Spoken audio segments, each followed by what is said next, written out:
ആനന്ദേ, ഒരു ഉം, ഫാമിലി അവര് കുറച്ച് കടമൊക്കെ എടുത്തു. ഉം, എന്നിട്ട് പിള്ളാരെ പഠിപ്പിക്കാനോ, അല്ലെങ്കിൽ വീട് വെക്കാനോ അങ്ങനത്തെ കാര്യത്തിനൊക്കെ വേണ്ടി കടം എടുത്തു. അപ്പൊ കടം മെല്ലെ കൊടുത്തു തീർക്കാനൊക്കെ ശ്രമിക്കുന്നു. അപ്പം വേറൊരു ആവശ്യം വന്നു. അപ്പൊ ഉം, അവര് കുറച്ചും കൂടെ കടം എടുത്തു. അപ്പം എന്നിട്ട് 2ന്റെ ഇൻട്രസ്റ്റ് അവർ അടച്ചു തീർക്കാൻ ശ്രമിക്കുന്നു. എന്നിട്ട് ആ കടം അടച്ചു തീർക്കാൻ പറ്റുന്നില്ല. അപ്പം വേറൊരു കടം കൂടി എടുത്തു. അപ്പൊ ഇങ്ങനെ പൊതുവെ ഒരു കുടുംബം അല്ലെങ്കിൽ നമ്മുടെ ചുറ്റും ഉണ്ടെങ്കിൽ, അല്ലെങ്കിൽ നമ്മൾ ആരെങ്കിലും അങ്ങനെ ആൾക്കാരാണെങ്കിൽ, നമ്മള് ഉം, പൊതുവെ അവരോട് പറയാനുള്ള ഉപദേശം, നിങ്ങള് നിങ്ങളുടെ ചെലവ് കുറയ്ക്കണം. അല്ലെങ്കിൽ കടം എടുക്കണ കുറയ്ക്കണം. അല്ലെങ്കിൽ ഇപ്പം മേടിച്ചിട്ടുള്ള സ്ഥലമോ, വീടോ അങ്ങനെ എന്തെങ്കിലും കുറച്ച് ഭാഗം വിൽക്കണം. ഉം. അങ്ങനെ എന്തെങ്കിലുമൊക്കെ നമ്മൾ ഉപദേശിക്കും. പക്ഷെ ഇവരതൊന്നും പറയുന്നത് കേൾക്കുന്നില്ല. കടം പിന്നെ എടുത്ത് അടുത്ത കടം വീട്ടുന്നു. അത് കഴിഞ്ഞിട്ട് വേറൊരു കടം എടുത്ത് അടുത്ത കടം വീട്ടുന്നു. ഇങ്ങനെ വീട്ടിക്കൊണ്ടേ ഇരിക്കാന്ന് വിചാരിക്കുക. ഉം. ഇതാണ് ഇന്നത്തെ കേരള ഗവൺമെന്റ്.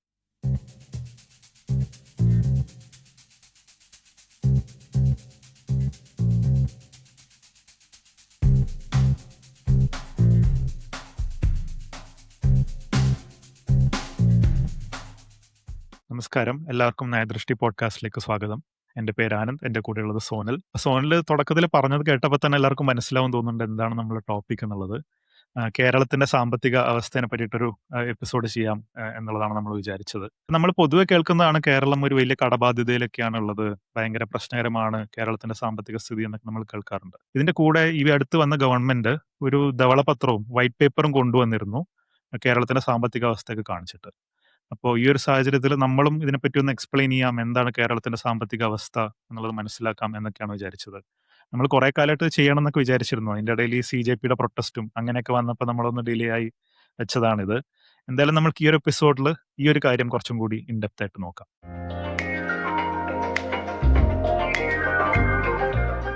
അപ്പോ ആദ്യം തന്നെ അപ്പം ആനന്ദ് പറഞ്ഞ പോലെ കേരള ഗവൺമെന്റ് റീസെന്റ്ലി ഒരു ധവളപത്രം, ഒരു വൈറ്റ് പേപ്പർ ഇറക്കിയിരുന്നു. ഉം, അപ്പൊ അതിനകത്ത് കുറെ ഇമ്പോർട്ടന്റ് ആയ ഡീറ്റെയിൽസും ഡേറ്റയും അവർ കൊടുത്തിട്ടുണ്ട്. അതുകൂടാതെ CAG ഗവൺമെന്റിനെ ഓഡിറ്റ് ചെയ്യുന്ന ഒരു കോൺസ്റ്റിറ്റ്യൂഷണൽ പൊസിഷനാണ്. അപ്പൊ അവര് പൊതുവെ റിപ്പോർട്ടുകൾ ഇറക്കാറുണ്ട്, ഇതിനെപ്പറ്റി പറയാറുണ്ട്. അപ്പം ഇതിൽ നിന്നൊക്കെയാണ് ഞാനിപ്പോ പറയാൻ പോകുന്ന കാര്യങ്ങളൊക്കെ വരാൻ പോകുന്നത്. അപ്പൊ ആദ്യം തന്നെ നമ്മള് കേരളം കടത്തിലാണോ എന്ന് നമ്മൾ ചോദിക്കുകയാണെങ്കിൽ കടത്തിലാണ്. എത്ര കടത്തിലാന്നുള്ളതാണ് ചോദ്യം. അപ്പോ നമ്മൾ അതിന്റെ നമ്പർ നോക്കുകയാണെങ്കിൽ കേരളത്തിന് കൊടുത്തു തീർക്കാനുള്ള കടം 5,00,000 കോടിയാണ്. 5,00,000 കോടി എന്ന് പറയുമ്പോൾ ഒരു വർഷം കേരളത്തിന് കിട്ടുന്ന ഡൊമസ്റ്റിക് പ്രൊഡക്റ്റ്, നമ്മുടെ gross domestic product GSDP, Kerala gross state domestic പ്രൊഡക്റ്റിന്റെ ഒരു 35% നമുക്ക് കൊടുത്തു തീർക്കാനുള്ള കടമാണ്. റൈറ്റ്? ഈ 5,00,000 കോടിയാണ്. നമ്മള് ഇന്ത്യയിലുള്ള ഒരു നാഷണൽ ആവറേജ് നോക്കുകയാണെങ്കിൽ, ഇന്ത്യയിൽ ഒത്തിരി കടത്തിലുള്ള സ്റ്റേറ്റുകളും അല്ലാത്തവരൊക്കെ ഉണ്ടെങ്കിലും ഒരു നാഷണൽ ആവറേജ് നോക്കുകയാണെങ്കിൽ 29% ഓഫ് GSDP ആണ് പൊതുവെ സംസ്ഥാനങ്ങൾക്കൊക്കെ ഉണ്ടാവാറ്. കേരളത്തിനത് 35%-ൽ കൂടുതലാണ്. കേരളത്തിന് നേരിടുന്ന ഒരു വലിയ പ്രശ്നം എന്ന് പറഞ്ഞാൽ നമ്മൾ എടുത്ത പല കടങ്ങളും അടുത്ത ഒരു 7 വർഷം, 5-6 വർഷത്തിനുള്ളിൽ അത് മെച്യൂർ ആവുന്ന കടങ്ങളാണ്. അപ്പൊ അടുത്ത ഒരു 5-6 വർഷം നമ്മൾ കൊടുത്തു തീർക്കേണ്ട കടങ്ങളാണ്. അതായത് നമ്മൾ റീസെന്റ്ലി എടുത്ത കടങ്ങളല്ല, പണ്ട് മുതലേ അക്യുമുലേറ്റ് ആയി വന്ന കടങ്ങളാണ്. അതുകൊണ്ട് തന്നെ അത് കുറച്ചും കൂടെ പ്രോബ്ലമായ കാര്യമാണ്. നമ്മുടെ വീടുകളുടെയൊക്കെ ഭാഷയിൽ പറയുകയാണെങ്കിൽ നമ്മൾ കൊടുത്തു തീർത്തില്ലെങ്കിൽ ജപ്തി വരുന്നത് അടുത്തൊരു 5 വർഷത്തിനുള്ളിലാണ്, അല്ലെങ്കിൽ 6 വർഷത്തിനുള്ളിലാണ്. അതാണ് ഒന്നാമത്തെ കാര്യം. രണ്ടാമത്തെ കാര്യം, നമ്മള് ഈ നമ്മൾ ഈ ബഡ്ജറ്റ് എക്സ്പെൻഡിച്ചർ കാര്യങ്ങളൊക്കെ നോക്കുമ്പോൾ, അല്ലെങ്കിൽ ബഡ്ജറ്റിന്റെ പല ടേംസും അതിനകത്തുണ്ട്. അത് നോക്കുന്ന സമയത്ത് റവന്യൂ എക്സ്പെൻഡിച്ചർ എന്നൊരു സംഭവമുണ്ട്. റവന്യൂ എക്സ്പെൻഡിച്ചർ എന്ന് പറയുകയാണെങ്കിൽ ഗവൺമെന്റ് ദൈനംദിനമായ ആവശ്യങ്ങൾക്ക് വേണ്ടി സ്പെൻഡ് ചെയ്യുന്ന പൈസയ്ക്കാണ് റവന്യൂ എക്സ്പെൻഡിച്ചർ എന്ന് പറയുന്നത്. ഇതിനകത്ത് പൊതുവെ ഉം, വരാറുള്ളത് സാലറീസ് വരാറുണ്ട്, പെൻഷൻ വരാറുണ്ട്, ഇൻട്രസ്റ്റ് പേയ്മെന്റ് വരാറുണ്ട്, ഗവൺമെന്റ് നടത്തിപ്പുകൾക്കുള്ള പൈസ വരാറുണ്ട്, ഗവൺമെന്റ് കൊടുക്കുന്ന ബില്ലുകൾ, റെസീറ്റുകൾ, പേയ്മെന്റുകൾ, അങ്ങനത്തെ പല കാര്യങ്ങളുമാണ് വരുന്നത്. കേരളം ഗവൺമെന്റ് 2024-25 നമ്മൾ എടുക്കുകയാണെങ്കിൽ കേരള ഗവൺമെന്റിന് ചെലവാക്കുന്ന പൈസയിൽ, ആ റവന്യൂ എക്സ്പെൻഡിച്ചർ എന്ന് ഞാൻ ഈ പറയുന്നത് ദൈനംദിന ചെലവുകളുള്ള പൈസയിൽ 75% പൈസയും, അല്ലെങ്കിൽ കൃത്യമായിട്ട് പറയുന്നത് 77% പൈസയും കമ്മിറ്റഡ് എക്സ്പെൻഡിച്ചർ ആണ്. അതായത് ഓൾറെഡി നമുക്ക് കൊടുക്കാനുള്ളത് എവിടെയാണെന്ന് കൃത്യമായിട്ട് നേരത്തെ തീരുമാനിക്കപ്പെട്ടിരിക്കുന്നു. റൈറ്റ്? അതായത് ഗവൺമെന്റ് ചെലവാക്കുന്ന പൈസേനകത്ത് 32% സാലറി കൊടുക്കണം, 22% പെൻഷൻ കൊടുക്കണം, പിന്നെ 23% മുമ്പെടുത്ത കടങ്ങളുടെ ഇൻട്രസ്റ്റ് കൊടുക്കണം. ഇത് കൊടുക്കാതിരിക്കാൻ പറ്റത്തില്ല. എന്തായാലും കൊടുത്തേ തീരുള്ളൂ. അപ്പൊ ഒരു വലിയ എമൗണ്ട്, ഏകദേശം 75% പൈസ നമ്മുടെ കമ്മിറ്റഡ് എക്സ്പെൻഡിച്ചർ എന്ന് പറയുന്നത്. ഗവൺമെന്റ് കയ്യിൽ പൈസ വരുന്നതിന് മുമ്പ് ആ പൈസ പോവുകയാണ്. ബാക്കിയുള്ള സംസ്ഥാനങ്ങളൊക്കെ നോക്കുകയാണെങ്കിൽ സാലറിയും പെൻഷനും ഇൻട്രസ്റ്റ് റേറ്റും കൂടെ കൂടി എടുത്തു കഴിഞ്ഞു കഴിഞ്ഞാൽ ആ പൈസ ഒരു 46% ഏകദേശം. കേരളത്തിന് ഓൾമോസ്റ്റ് 28%, 30% കൂടുതലാണ് ഈ പൈസ കേരളത്തിന്റെ കേസ് വരുന്ന സമയത്ത്. നമ്മൾ ഈ സാലറിയും പെൻഷൻ എന്ന് പറയുമ്പോൾ സാലറി ഗവൺമെന്റ് ഉദ്യോഗസ്ഥർക്കുള്ള സാലറി, തൊഴിലാളികൾക്കും ക്ലർക്കുമാർക്കും നമ്മുടെ ഇപ്പം ഗവൺമെന്റ് ഓഫീസുകളിലൊക്കെ ഉള്ള സാലറി. കൂടാതെ പെൻഷൻ എന്ന് പറയുമ്പോൾ മുമ്പ് വിരമിച്ച ഗവൺമെന്റ് ഉദ്യോഗസ്ഥർക്ക് കിട്ടുന്ന പെൻഷൻ. ഇൻട്രസ്റ്റ് എന്ന് പറയുമ്പോൾ മുമ്പ് എടുത്ത കടം. ഇൻട്രസ്റ്റ് മാത്രം ഞാൻ പറഞ്ഞല്ലോ ഏകദേശം 22% ഉണ്ട്. നമ്മുടെ ഇന്ത്യയിലെ മൊത്തം ഒരു ആവറേജ് എടുക്കുകയാണെങ്കിൽ ഒരു 12% ബാക്കി സംസ്ഥാനങ്ങൾക്കൊക്കെ ഏകദേശം ഒരു ആവറേജ് വരുന്നത്. കേരളത്തിന് അത് 22%. അപ്പൊ നമുക്കറിയാം എത്രമാത്രം കടം നമ്മൾ പണ്ട് മുതലേ എടുത്ത് അതിന് ഇൻട്രസ്റ്റ് കുമിഞ്ഞുകൂടി വരുന്നുണ്ടെന്ന്. അടുത്തൊരു കാര്യം നമ്മൾ നോക്കേണ്ടത്, ഞാനിപ്പോ പറഞ്ഞു ദൈനംദിന എക്സ്പെൻസുകൾക്ക് നമ്മൾ പൊതുവെ റവന്യൂ എക്സ്പെൻഡിച്ചർ എന്നാണ് പറയുക. അല്ലാതെ ഗവൺമെന്റ് ഭാവിയിലേക്ക് ലോങ് ടേം ആയിട്ട് ഗവൺമെന്റ് നടത്തുന്ന ഇൻവെസ്റ്റ്മെന്റ്സ് ഉണ്ട്. അതായത് നമ്മൾ എന്തെങ്കിലും റോഡുകൾ ബിൽഡ് ചെയ്യുക, ഇൻഫ്രാസ്ട്രക്ചർ കൊണ്ടുവരിക, ബ്രിഡ്ജസ് കൊണ്ടുവരിക, സ്കൂളുകൾ നിർമ്മിക്കുക, അല്ലെങ്കിൽ ഹോസ്പിറ്റലുകൾ നിർമ്മിക്കുക. ഇതിനൊക്കെയാണ് പൊതുവെ ക്യാപിറ്റൽ എക്സ്പെൻഡിച്ചർ എന്ന് ബഡ്ജറ്റിൽ പറയുന്ന ഒരു കാര്യം. ഇങ്ങനത്തെ എക്സ്പെൻഡിച്ചറുകൾ ഗവൺമെന്റ് ചെയ്യേണ്ട വർക്കാണ്. അതുകൊണ്ടാണ് നാട്ടിലും നാട്ടുകാർക്കും എല്ലാവർക്കും ലോങ് ടേം ആയിട്ട് ഭയങ്കര ഗുണങ്ങൾ ഉണ്ടാവുന്നത്. അത് കേരളത്തിന്റെ GSDPയുടെ, കേരളത്തിന്റെ GDPയുടെ 1.3% മാത്രമേ ഉള്ളൂ. റൈറ്റ്. ഇപ്പൊ നാഷണലി അതിന്റെ ഒരു ആവറേജ് നമ്മൾ നോക്കുകയാണെങ്കിൽ മിക്ക സംസ്ഥാനങ്ങളും 3% ഒക്കെയാണ് സ്പെൻഡ് ചെയ്യുന്നത്. കേരളം വെറും 1.3% സ്പെൻഡ് ചെയ്യുന്നത്. അതായത് സ്കൂളുകൾക്കും റോഡുകൾക്കും ബ്രിഡ്ജുകൾക്കും ഒക്കെ വേണ്ടി കേരളം അധികം സ്പെൻഡ് ചെയ്യുന്നില്ല എന്നുള്ളതാണ് പ്രശ്നം. അപ്പോൾ കഴിഞ്ഞ ഈ 2024-25 വർഷത്തെ നമ്മളൊരു നമ്പേഴ്സ് നോക്കുകയാണെങ്കിൽ നമ്മൾ ക്യാപിറ്റൽ എക്സ്പെൻഡിച്ചർ, ഞാൻ പറഞ്ഞല്ലോ ബ്രിഡ്ജുകൾക്കും റോഡുകൾക്കും സ്കൂളുകൾക്കും അങ്ങനെ ലോങ് ടേം ആയിട്ട് നമ്മൾ സ്പെൻഡ് ചെയ്യുന്ന കാര്യങ്ങൾക്ക് വേണ്ടി കേരളം മൊത്തം മുടക്കിയത് ഏകദേശം ഞാൻ പറയുന്ന ഒരു അപ്രോക്സിമേറ്റ് നമ്പറാണ്, 17,000 കോടി രൂപയാണ് കേരളം മുടക്കിയത്. സാലറിക്ക് വേണ്ടി, ഗവൺമെന്റ് ഉദ്യോഗസ്ഥർക്കുള്ള സാലറിക്ക് വേണ്ടി ഒരു വർഷം ഗവൺമെന്റ് മുടക്കിയത് 39,000 കോടി രൂപയാണ്. നമ്മൾ ഓർത്ത് നോക്കിയേ, സാലറിക്ക് വേണ്ടി 39,000 രൂപ കോടിയും സ്കൂളുകൾ നിർമ്മിക്കാനും ബ്രിഡ്ജുകൾ ഉണ്ടാക്കാനും അതിനൊക്കെ വേണ്ടിയുള്ള പൈസ 17,000 കോടിയാണ്. പെൻഷന് വേണ്ടി 27,000 കോടി നമ്മൾ മുടക്കി. ഇൻട്രസ്റ്റിന് വേണ്ടി നമ്മൾ 29,000 കോടി മുടക്കി. പെൻഷനും ഇൻട്രസ്റ്റും സാലറിനെക്കാട്ടും ഒക്കെ ഒത്തിരി കുറവാണ് നമ്മൾ ക്യാപിറ്റൽ എക്സ്പെൻഡിച്ചറിന് വേണ്ടി സ്പെൻഡ് ചെയ്യുന്നത്. ബ്രിഡ്ജുകളും റോഡുകളും, നമ്മുടെ ബ്രിഡ്ജും റോഡും അല്ലെങ്കിൽ ട്രാഫിക് കൺജഷൻ ഒക്കെ വരുന്നത് നമ്മൾ അത്ഭുതപ്പെടുമ്പോൾ പൈസ ഇങ്ങനത്തെ പല കാര്യങ്ങൾക്കാണ് പോകുന്നത് എന്നുള്ളതാണ് കാര്യം. എനിക്കിത് കാണുമ്പോൾ ഭയങ്കരമായിട്ട്, ഇപ്പൊ ഞാനത് ഈ വൈറ്റ് പേപ്പർ ഇങ്ങനെ വായിക്കുമ്പോൾ എനിക്ക് ഭയങ്കരമായിട്ട് പലപ്പോഴും അപ്സെറ്റ് ഒക്കെ ആവും, അല്ലെങ്കിൽ ഇറിറ്റേഷൻ ഒക്കെ തോന്നുമായിരുന്നു. അതൊരു സംഭവം എന്ന് പറഞ്ഞാൽ ഗവൺമെന്റ് എംപ്ലോയീസിനുള്ള പെൻഷനകത്ത് സാലറിക്കാണ് ഒത്തിരി പൈസ മുടക്കുന്നത്. അപ്പൊ നമ്മൾ ഈ കേരളത്തിലെ ഒരു പോപ്പുലേഷന്റെ ഒരു പെർസെന്റേജിൽ എത്ര പേര് ഗവൺമെന്റ് എംപ്ലോയീസ് ആണെന്ന് ഞാനൊന്ന് നോക്കി. കേരളത്തിലെ സാലറി മേടിക്കുന്ന ഗവൺമെന്റ് എംപ്ലോയീസ് കേരള പോപ്പുലേഷന്റെ, നമ്മുടെ മുഴുവൻ ജനസംഖ്യയുടെ ഒരു 1.5% ആൾക്കാരേ ഉള്ളൂ. അതായത് ഒരു 5.5 ലക്ഷം ആൾക്കാർ. പെൻഷൻ മേടിക്കുന്നത് ഒരു 1.6% ആൾക്കാരാണ് ഞാൻ നോക്കിയത്. അതായത് ഒരു 6 ലക്ഷം ആൾക്കാർ. അപ്പൊ ഈ മൊത്തം 5ഉം 6ഉം 11.5 ലക്ഷം ആൾക്കാർക്ക്, ഏകദേശം 12 ലക്ഷം ആൾക്കാർക്ക് വേണ്ടി ഗവൺമെന്റ് മുടക്കുന്ന പൈസയാണ് നമ്മൾ ഈ പറഞ്ഞ ഏകദേശം 70,000 കോടി രൂപ. അപ്പൊ ഞാനിതിന്റെ മാത്സ് ഒന്ന് നോക്കി, റൈറ്റ്. അത് കാൽക്കുലേറ്റ് ചെയ്ത് നോക്കിയ സമയത്ത് ഒരു ഗവൺമെന്റ് എംപ്ലോയിക്ക് ഗവൺമെന്റ് എത്ര പൈസ മുടക്കുന്നുണ്ട്. അപ്പൊ ഈ സാലറിയും പെൻഷനും കൂടെ കൂട്ടുകയാണ് ഈ 3% ആൾക്കാരുള്ളത് എങ്കിൽ ഇതിനകത്ത് ഒരാൾക്ക് ഗവൺമെന്റ് ഒരു വർഷം ഏകദേശം മുടക്കുന്നത് 6.5 ലക്ഷം രൂപയാണ് മുടക്കുന്നത്. അത് ഒരാൾക്ക്, റൈറ്റ്. ഈ സാലറിയും പെൻഷനും മാത്രം കൂട്ടുകയാണെങ്കിൽ ബാക്കിയുള്ള പൈസ മുഴുവൻ ഗവൺമെന്റിന്റെ എക്സ്പെൻഡിച്ചറിലുള്ള ഇൻട്രസ്റ്റ് എല്ലാം അടക്കം ബാക്കിയുള്ള പൈസ മുഴുവൻ കേരളത്തിലുള്ള ബാക്കിയുള്ള ആൾക്കാർക്കാണ് മുടക്കണമെന്ന് കൂട്ടുക. എഗെയിൻ, ബാക്കിയുള്ള പൈസ മുഴുവൻ കേരളത്തിലെ ആൾക്കാർക്കല്ല മുടക്കുന്നത്. കുറെ ഇൻട്രസ്റ്റ് അടയ്ക്കാനും കുറെ അതിനും ഇതിനൊക്കെയാണ് ചെലവാക്കുന്നത്. എങ്കിലും ബാക്കിയുള്ള പൈസ മുഴുവൻ കേരളത്തിലുള്ള ആൾക്കാർക്ക് കൊടുക്കുകയാണെങ്കിലും കേരളത്തിലെ ബാക്കിയുള്ള ആൾക്കാർക്ക് ഇതിനകത്ത് ഒരാൾക്ക് ഗവൺമെന്റ് മുടക്കുന്നത് വെറും 33,000 രൂപയാണ്. ഒരു ഗവൺമെന്റ് ഉദ്യോഗസ്ഥന് ഗവൺമെന്റ് മുടക്കുന്നത് 6.5 ലക്ഷം രൂപയും, ആവറേജ് ആണ്, അതിൽ കൂടുതൽ കിട്ടുന്നവരും കുറവ് കിട്ടുന്നവരും ഉണ്ട്, എങ്കിലും ആവറേജ് 6.5 ലക്ഷം രൂപയും ഒരു സാധാരണ മനുഷ്യന് മുടക്കുന്നത് 33,000 രൂപയാണ്. എഗെയിൻ, അതിലും കൂടുതലും കുറവുകളും ഉണ്ടെന്ന് നോക്കുക.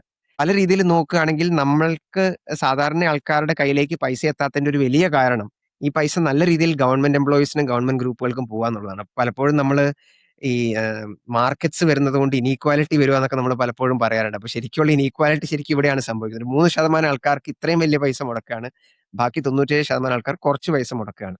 ഇത് പല രീതിയിലും ഗവൺമെന്റ് എംപ്ലോയീസിന്റെ ഒക്കെ ഉള്ള അവരുടെ യൂണിയനുകളും അവരുടെ ഇൻട്രസ്റ്റ് ഗ്രൂപ്പുകളും അവർക്ക് നല്ല ഒച്ചയും ബഹളം ഉണ്ടാക്കാൻ പറ്റുന്നതുകൊണ്ടും, അല്ലെങ്കിൽ അവർക്ക് പല രീതിയിൽ പല കാര്യങ്ങളെയും കൺട്രോൾ ചെയ്യാൻ പറ്റുന്നതുകൊണ്ടും, അവര് പണിമുടക്കി കഴിഞ്ഞാൽ പല കാര്യങ്ങളും നടക്കാത്തതുകൊണ്ടുള്ള അവരുടെ ഒരു പവർ കാരണമാണ് ഇത്രയും ഒച്ചയും ബഹളവും വെക്കാനും പൊളിറ്റീഷ്യൻസിനെ ഇൻഫ്ലുവൻസ് ചെയ്യാനും പലപ്പോഴും ഈ സാധാരണ ആൾക്കാർക്ക് പറ്റുന്നില്ല. അതുകൊണ്ടാണ് അവർക്ക് കയ്യിലേക്ക് വളരെ കുറച്ച് പൈസ വരുന്നത്. വേറെ രീതിയിൽ നോക്കുകയാണെങ്കിൽ പല ഗവൺമെന്റ് എക്സാമുകളിലും ലീക്ക് നടക്കാൻ കാരണവും ഇത് തന്നെയാണ്. കാരണം 6.5 ലക്ഷം രൂപ ഒരു വർഷം എന്റെ മുകളിൽ ഗവൺമെന്റ് മുടക്കണം എന്നുള്ളൊരു സ്ഥലത്ത് ഞാൻ എത്തണമെങ്കിൽ ഞാനൊരു ഗവൺമെന്റ് എക്സാമിലൂടെ ജോലിക്ക് കയറണം. അതിലൂടെ ജോലിക്ക് കയറിയാൽ മാത്രമേ എനിക്ക് അവിടെ നിൽക്കാൻ പറ്റത്തുള്ളൂ. ഇത്രയും പൈസ എനിക്ക് ഉണ്ടാക്കാൻ പറ്റും. സാധാരണ മനുഷ്യനെ എഴുന്നിട്ട് കാര്യമില്ല, ഗവൺമെന്റ് എക്സാമിൽ എത്തണം എന്നുള്ളതാണ് പലരും ചിന്തിക്കുന്നത്. അപ്പോൾ ഞങ്ങൾ മുമ്പത്തെ നമ്മുടെ ഒരു എപ്പിസോഡ് 24 ആണെന്ന് എനിക്ക് തോന്നുന്നു. അതിനകത്ത് നമ്മൾ ഗവൺമെന്റ് ജോബ്സിനെ പറ്റിയും അൺഎംപ്ലോയ്മെന്റിനെ പറ്റിയൊക്കെ ഞങ്ങൾ പറഞ്ഞിരുന്നു. അതിനകത്ത് ഞങ്ങൾ ഇതിനെപ്പറ്റി കൂടുതൽ സംസാരിച്ചിട്ടുണ്ട്. ഇനി നമ്മൾ വേറൊരു രീതിയിൽ നോക്കുകയാണെങ്കിൽ ഈ മൊത്തം ഞാൻ ഈ പറഞ്ഞ ഒരു ഇക്വേഷനുകളെ നമ്മൾ വേറെ രീതിയിൽ നോക്കുകയാണെങ്കിൽ ഗവൺമെന്റ് ഒരു 100 രൂപ ഗവൺമെന്റ് പേഴ്സിലേക്ക് ഒരു വർഷം വരുന്നുണ്ടെന്ന് നോക്കുക. അതിനകത്ത് 79 രൂപ ഗവൺമെന്റിന് കിട്ടുന്നത് ഇപ്പം ടാക്സിലൂടെയും ലോട്ടറിയിലൂടെയും സെൻട്രൽ ഗവൺമെന്റിന് കിട്ടുന്ന ഗ്രാന്റിലൂടെയും അങ്ങനെയൊക്കെയാണ് ഗവൺമെന്റിന് കിട്ടുന്നത്. ബാക്കി 21 രൂപ ഗവൺമെന്റ് കടം മേടിക്കുന്നതാണ്. എവിടുന്നെങ്കിലും ലോൺ എടുക്കുന്നതാണ്. ഗവൺമെന്റ് ചെലവ് നമ്മൾ നോക്കുകയാണെങ്കിൽ 100 രൂപയിൽ 32 രൂപ സാലറിക്ക്, 22 രൂപ പെൻഷനിൽ, 23 രൂപ ഇൻട്രസ്റ്റില്, ഒരു 15 രൂപയാണ് ഗവൺമെന്റ് പിന്നെ സ്കീംസിനും സബ്സിഡിക്കും ഒക്കെ ആയിട്ട് കൊടുക്കാനുള്ളത്. ലോക്കൽ ബോഡികൾക്ക്, നമ്മുടെ പഞ്ചായത്തുകൾക്കും മുനിസിപ്പാലിറ്റികൾക്കും കൊടുക്കാനുള്ളത്. ബാക്കി വെറും 8 രൂപയാണ് ഗവൺമെന്റിന് അഗെയിൻ ബ്രിഡ്ജസും സ്കൂൾസും അങ്ങനെ ഡെവലപ്മെന്റ് ആവശ്യങ്ങൾക്ക് വേണ്ടി സ്പെൻഡ് ചെയ്യാനുള്ള പൈസയുള്ളൂ. ഇത് വളരെ പരിതാപകരമായ അവസ്ഥയാണ്. കേരളത്തിലെ പല സംസ്ഥാനങ്ങളും നോക്കിയാലും നമ്മുടെ ക്വാളിറ്റി ഓഫ് എക്സ്പെൻഡിച്ചർ കേരളത്തിന് വളരെ മോശമാണെന്ന് നമുക്ക് കാണാൻ പറ്റും. ഇതിനകത്ത് തന്നെ കഴിഞ്ഞൊരു ഫിനാൻഷ്യൽ ഇയർ 2025 മുതൽ 26 വരെയുള്ള ഒരു സമയത്ത് ഇപ്പം ഗവൺമെന്റുകൾക്ക് RBIന്റെ അടുത്തുനിന്ന്, നമ്മുടെ റിസർവ് ബാങ്ക് ഓഫ് ഇന്ത്യന്റെ അടുത്തുനിന്ന് കടം മേടിക്കാനുള്ള ഒരു പ്രൊവിഷൻ ഉണ്ട്. അതിന് വെയ്സ് ആൻഡ് മീൻസ് അഡ്വാൻസസ് എന്നൊക്കെയാണ് പറയുക. അപ്പൊ ആ ഒരു 365 ദിവസം 2025 മുതൽ 26 വരെയുള്ള ഫിനാൻഷ്യൽ ഇയറിൽ 365 ദിവസത്തിൽ 262 ദിവസവും Kerala ways and means advance വഴി കടം മേടിച്ചിട്ടുണ്ട്. ബാക്കി 84 ദിവസം ഗവൺമെന്റ് ഓവർ ഡ്രാഫ്റ്റ് എന്ന് പറഞ്ഞ രീതിയിൽ വേറൊരു കടം മേടിച്ചിട്ടുണ്ട്. അപ്പൊ ഗവൺമെന്റിന് ഈ 365 ദിവസത്തിൽ 346 ദിവസവും ഗവൺമെന്റ് അന്നത്തെ ആവശ്യങ്ങൾക്ക് വേണ്ടിയുള്ള പൈസ ഇല്ലായിരുന്നു. അതിനുവേണ്ടി അന്നന്നത്തെ ദിവസങ്ങളിലേക്ക് കടം മേടിക്കേണ്ടി വന്നു എന്നുള്ളതാണ് ഇതിനകത്തൊരു പ്രശ്നം. ഇത് നോക്കുമ്പോൾ തന്നെ ഇതിന്റെ ഇൻട്രസ്റ്റ് വളരെ ഹൈ ആയിട്ടുള്ള ഒരു ലോണാണിത്. നമ്മൾ മേടിക്കുന്ന പൈസയാണിത്. അപ്പൊ അത്രയും ഗവൺമെന്റ് അടച്ചു തീർക്കേണ്ടി തന്നെ വരുന്നുണ്ട്.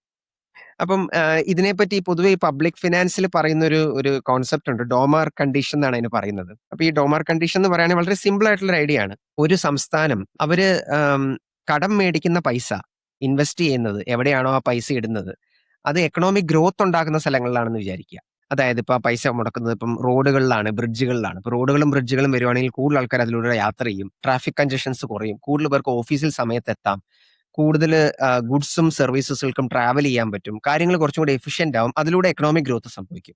അല്ലെങ്കിൽ നമ്മൾ കുറച്ചും കൂടെ ലോങ് ടേം ആയിട്ട് ചിന്തിക്കുകയാണെങ്കിൽ ആ പൈസ ഗവൺമെന്റ് കടം മേടിക്കുന്ന പൈസ സ്പെൻഡ് ചെയ്യുന്ന സ്കൂളുകളിലാണ്, ഹോസ്പിറ്റലുകളിലാണെങ്കിൽ ആൾക്കാർ കുറച്ചും കൂടെ ഹെൽത്തി ആവും, എഡ്യൂക്കേറ്റഡ് ആവും, അതിലൂടെ എക്കണോമിക് ഗ്രോത്ത് ഉണ്ടാവും. ഇങ്ങനെ എക്കണോമിക് ഗ്രോത്ത് കൊണ്ടുവരുന്ന സ്ഥലങ്ങളിലാണ് ഗവൺമെന്റ് പൈസ ഇടുന്നതെന്ന് വിചാരിക്കുക.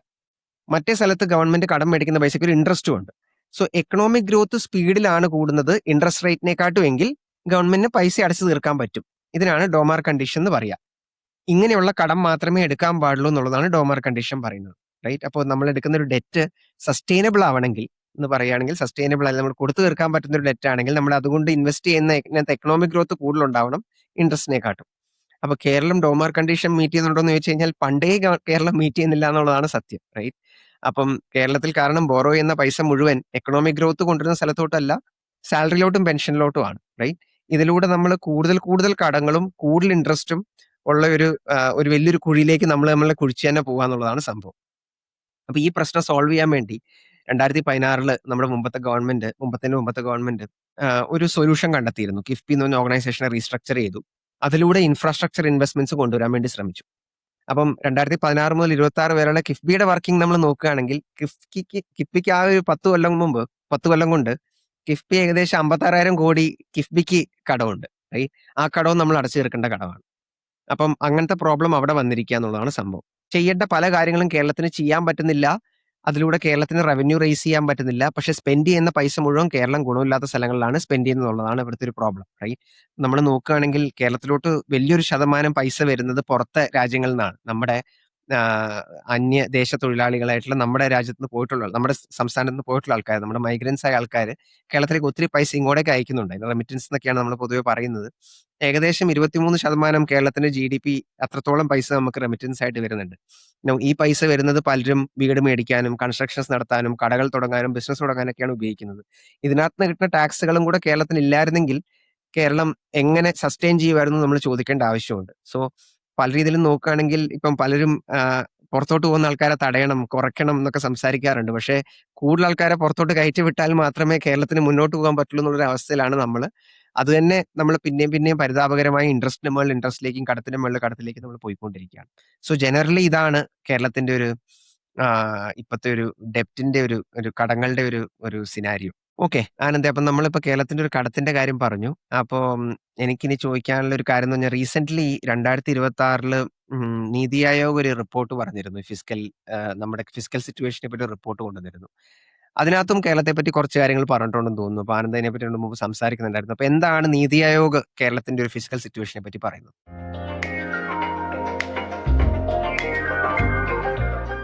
ഓക്കെ.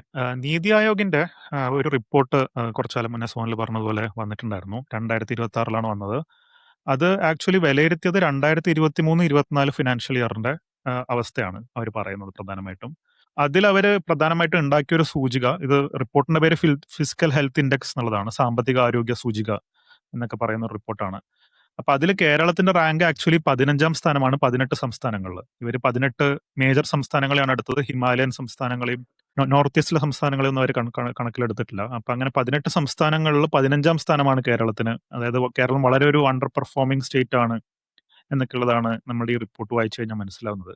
ഇവർ ആക്ച്വലി കേരളത്തിനെയും വെസ്റ്റ് ബംഗാളിനെയാണ് ഇമ്പോർട്ടൻ്റ്ലി ടാഗ് ചെയ്തത് വളരെ മോശം പെർഫോമൻസ് ചെയ്യുന്ന സ്റ്റേറ്റ്സ് ആയിട്ട്.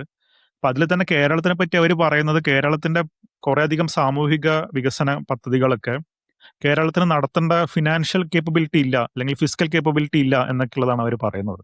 നമ്മൾ കുറേയധികം പദ്ധതികൾ കൊണ്ടുവരുന്നുണ്ട് സോഷ്യൽ ഡെവലപ്മെന്റിന് വേണ്ടിയിട്ടും ഒക്കെ, പക്ഷെ അതൊന്നും ഫണ്ട് ചെയ്യേണ്ട അത്ര വരുമാനവും അല്ലെങ്കിൽ എക്കണോമിക് ഡെവലപ്മെന്റും കേരളത്തിന് ഉണ്ടായിട്ടില്ല എന്നൊക്കെയുള്ളതാണ് ഈ ഒരു റിപ്പോർട്ട് പ്രധാനമായിട്ടും സൂചിപ്പിക്കുന്നത്.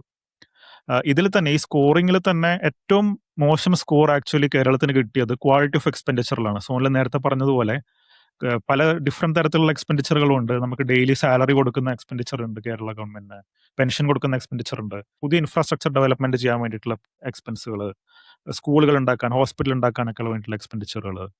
അപ്പൊ അങ്ങനെയൊക്കെ നോക്കിക്കഴിഞ്ഞ് കഴിഞ്ഞാൽ ക്വാളിറ്റി ഓഫ് എക്സ്പെൻഡിച്ചർ വളരെ മോശമാണ് എന്നുള്ളതാണ് ഈ ഒരു Yeah. റിപ്പോർട്ടിൽ പ്രധാനമായിട്ടും പറയുന്നത്. കേരളം ഏകദേശം 1% മുതൽ 1.67% വരെയൊക്കെയാണ് ക്യാപിറ്റൽ എക്സ്പെൻഡിച്ചറിന് വേണ്ടി ഉപയോഗിക്കുന്നത്, പുതിയ സാധനങ്ങൾ കൊണ്ടുവരാനും പുതിയ സ്കൂൾസ് ഉണ്ടാക്കാനും പുതിയ റോഡ്സ് ഉണ്ടാക്കാനും എന്നൊക്കെയുള്ളതാണ് ഇവർ പറയുന്നത്. പ്രധാനമായിട്ടും കേരളത്തിന്റെ അപ്പോൾ ഒരു 90%, 99%-ഓളം പൈസയും പോകുന്നത് ഈ ഡേ ടു ഡേ കാര്യങ്ങൾ ചെയ്യാൻ വേണ്ടിയിട്ടും പഴയ കടങ്ങളുടെ ഇൻട്രസ്റ്റ് അടക്കാൻ വേണ്ടിയിട്ടും അങ്ങനെയൊക്കെയുള്ള കാര്യങ്ങൾക്കാണ് കേരളം പ്രധാനമായിട്ടും പൈസ ചെലവാക്കുന്നത് എന്നുള്ളതാണ് ഈ റിപ്പോർട്ട് പറയുന്നത്. കേരളത്തിന് കുറച്ചെങ്കിലും ആശ്വാസമുള്ളത്, കേരളത്തിന് വരുന്ന പൈസ, വരുമാനം എന്നൊക്കെയുള്ളത് കുറച്ച് ഇമ്പ്രൂവ് ആയിട്ടുണ്ട് എന്നൊക്കെയുള്ളതും ഈ ഒരു റിപ്പോർട്ട് പറയുന്നുണ്ട്. പ്രധാന വരുമാന സ്രോതസ് എന്നൊക്കെ പറയുന്നത് അവർ പ്രധാനമായിട്ടും സ്റ്റേറ്റ് GST, ഓരോ സാധനങ്ങൾ വിൽക്കുമ്പോഴൊക്കെ നമ്മൾ കൊടുക്കുന്ന GST കേരള ഗവൺമെന്റിന് കുറെ അധികം കിട്ടുന്നുണ്ട്.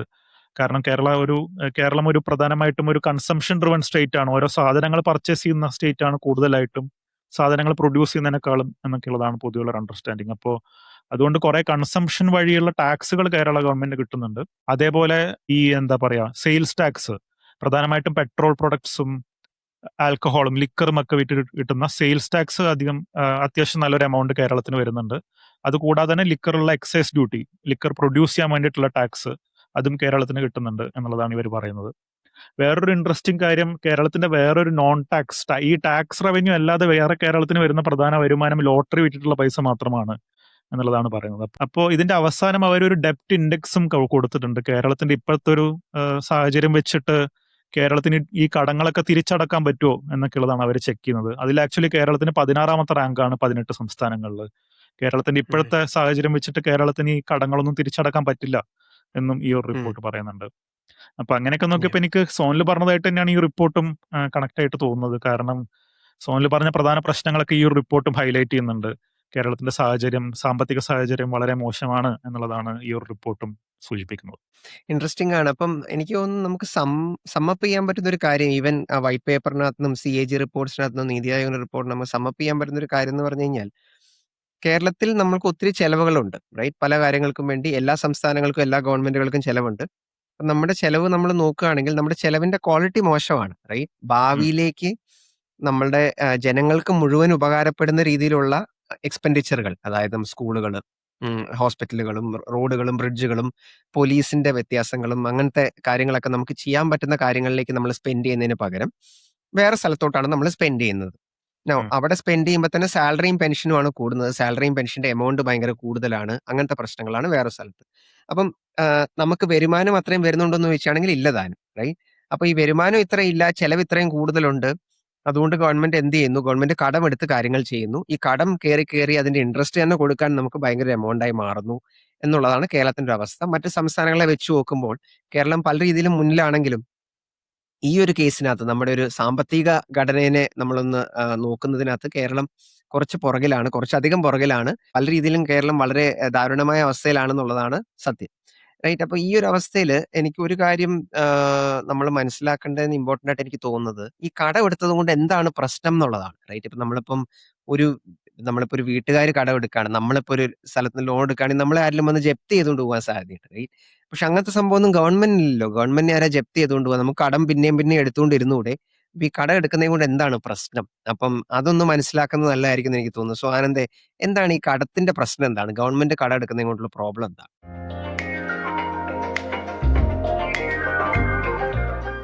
ഓക്കെ. സോനിൽ പറഞ്ഞതുപോലെ കേരളത്തിന്റെ കടം ഭയങ്കര പ്രശ്നകരമാകുന്നത്. അതായത് എനിക്ക് തോന്നുന്നു വികസിക്കുന്ന എല്ലാ രാജ്യങ്ങളും അല്ലെങ്കിൽ എല്ലാ സംസ്ഥാനങ്ങളും ഒരു പരിധിവരെ കടമെടുത്തുകൊണ്ടൊക്കെ ആയിരിക്കും ചിലപ്പോൾ ചെയ്യുന്നുണ്ടാവുക. കാരണം അവരുടെ ഉള്ളിൽ തന്നെ ടാക്സ് റവന്യൂവും അങ്ങനെയൊക്കെ വളരെ കുറവായിരിക്കും മിക്കവാറും. അപ്പോൾ കുറേയധികം വികസന പ്രവർത്തനങ്ങൾ അവർക്ക് ചെയ്യേണ്ടി വരും. ഒരു പരിധിവരെ കടമെടുത്തിട്ട് അങ്ങനത്തെ വികസന പ്രവർത്തനങ്ങൾ ചെയ്യുന്നത് കുഴപ്പമില്ല എന്നാണ് എനിക്ക് തോന്നുന്നത്. പക്ഷേ കേരളത്തിന്റെ കേസിൽ ഇത് ഭയങ്കര പ്രോബ്ലമാറ്റിക് ആവുന്നത് 2 കാര്യങ്ങൾ കൊണ്ടാണ്. ഒന്ന്, എത്ര വലിയ കടബാധ്യതയാണ് കേരളത്തിനുള്ളത് എന്നുള്ളത് ഒരു ഫാക്ടറാണ്. പിന്നെ എവിടെയാണ് ഈ കടം സ്പെൻഡ് ചെയ്യുന്നത് എന്നുള്ളതും ഒരു ഫാക്ടറാണ്. നമ്മൾ പറഞ്ഞു ക്വാളിറ്റി ഓഫ് എക്സ്പെൻഡിച്ചർ ഒക്കെ വളരെ മോശമാണ്. കേരളം സ്പെൻഡ് ചെയ്യുന്ന കാര്യങ്ങൾ മിക്കവാറും ഡേ ടു ഡേ കാര്യങ്ങൾ നടത്താൻ വേണ്ടിയിട്ടാണ് കടമെടുത്ത് കഴിഞ്ഞിട്ടും എന്നൊക്കെ പറഞ്ഞു. അപ്പോൾ ഇത് രണ്ടും കാരണമാണ് ഇതിന് ഭയങ്കര പ്രോബ്ലമാറ്റിക് ആവുന്നത് എന്നുള്ളതാണ് എൻ്റെ ഒരു ബേസിക് അണ്ടർസ്റ്റാൻഡിങ്. പിന്നെ വേറൊരു സംഭവം നമ്മളിത് ഇതിന് മുന്നേയുള്ള എപ്പിസോഡിൽ പറഞ്ഞിട്ടുണ്ട്. എനിക്ക് തോന്നുന്നു നമ്മുടെ സെക്കൻഡ് എപ്പിസോഡ് ട്രേഡ് ഓഫിനെ പറ്റിയിട്ടായിരുന്നു. അപ്പൊ ഈ ട്രേഡ് ഉം. ഓഫ് എന്ന് പറഞ്ഞൊരു ഐഡിയ നമ്മളിതിൽ ഒന്ന് ചിന്തിക്കേണ്ട ആവശ്യമുണ്ട്. ട്രേഡ് ഓഫ് എന്ന് പറഞ്ഞു കഴിഞ്ഞാൽ നമ്മൾ പലപ്പോഴും ഗവൺമെന്റിന് ഇൻഫിനിറ്റ് പൈസയാണ്, കുറേ അധികം പൈസയുണ്ട്, എവിടെ വേണമെങ്കിലും ഗവൺമെന്റിനെ ചെലവാക്കാം എന്നൊക്കെ ഉള്ളതാണ് നമ്മൾ വിചാരിക്കുന്നത്. പക്ഷെ ഗവൺമെന്റിനും നമ്മളെ പോലെയൊക്കെ തന്നെ ലിമിറ്റഡ് റിസോഴ്സ് മാത്രമേ ഉള്ളൂ. അത്ര അധികം പൈസയൊന്നുമില്ല. എവിടെ വേണമെങ്കിലും ചെലവാക്കാനൊന്നും പറ്റില്ല. എവിടെയെങ്കിലും ഒരു സ്ഥലത്ത് ഗവൺമെന്റ് പൈസ ചെലവാക്കിയിട്ടുണ്ടെങ്കിൽ അതിന്റെ അർത്ഥം വേറെ എവിടെയോ പൈസ ചെലവാക്കാൻ പറ്റുന്നില്ല എന്നൊക്കെ ഉള്ളതാണ് അതിന്റെ അർത്ഥം. അപ്പോൾ ഈ ട്രേഡ് ഓഫ് എന്ന് പറഞ്ഞ ഐഡിയ നമ്മൾ എപ്പോഴും ആലോചിക്കേണ്ട ഒരു കാര്യമാണ്. ഗവൺമെന്റ് ഏതെങ്കിലും ഒരു പ്രൊജക്ട് ചെയ്യുന്നുണ്ടെങ്കിലോ ഏതെങ്കിലും ഒരു കാര്യം ചെയ്യുന്നുണ്ടെങ്കിലോ ഞാൻ എപ്പോഴും നമ്മളുടെ പോളിസി ക്ലാസ്സിലെ കുട്ടികളോടൊക്കെ പറയുന്നതാണ്, ഗവൺമെന്റ് എവിടെ പൈസ ചെലവാക്കിയാലും അത് വേറെ എവിടെയോ ഉപയോഗിക്കാൻ പറ്റുന്ന പൈസയായിരുന്നു ഇവിടെ ഉപയോഗിച്ചത് എന്നുള്ളത് എപ്പോഴും ചിന്തിക്കാൻ പറയാറുണ്ട്. ഇപ്പൊ ഒരു പ്രതിമ ഉണ്ടാക്കിയാലോ അല്ലെങ്കിൽ ഒരു ഹോട്ടൽ നടത്തിയാലോ ഇതിനെ കൊണ്ടൊക്കെ വേണമെങ്കിൽ ഗവൺമെന്റ് സ്കൂൾ റൺ ചെയ്യേണ്ട പൈസയും അതൊക്കെ എടുത്തിട്ടായിരിക്കും ചിലപ്പോൾ ഗവൺമെന്റ് ഈ ഒരു പ്രൊജക്റ്റിലേക്ക് ചെയ്യുന്നത്. അപ്പോൾ ഇത് നമ്മൾ കൃത്യമായിട്ട് ആലോചിക്കേണ്ട ഒരു കാര്യമാണ്. അപ്പോൾ ആദ്യത്തെ പ്രശ്നം കടങ്ങൾ കൊണ്ട് ഉണ്ടാവുന്നത് എന്താണെന്ന് വെച്ച് കഴിഞ്ഞാൽ, ഇങ്ങനെ ഇമ്പോർട്ടന്റ് ആയിട്ടുള്ള കാര്യങ്ങൾ ഗവൺമെന്റ് ചെയ്യാൻ പറ്റുന്നില്ല എന്നൊക്കെ ഉള്ളതാണ്. ഇപ്പോൾ എസെൻഷ്യൽ ആയിട്ടുള്ള കുറച്ച് സർവീസുകൾ ഗവൺമെന്റ് എന്തായാലും കൊടുക്കേണ്ടതുണ്ട്. നമ്മൾ പല എപ്പിസോഡുകളിലായിട്ട് പറയുന്ന ഒരു സംഭവമുണ്ട്, ഗവൺമെന്റിന്റെ വേണ്ടത്ര പോലീസ് ഫോഴ്സ് ഇല്ല, വേണ്ടത്ര ജഡ്ജിമാരില്ല എന്നൊക്കെ പറയാറുണ്ട്.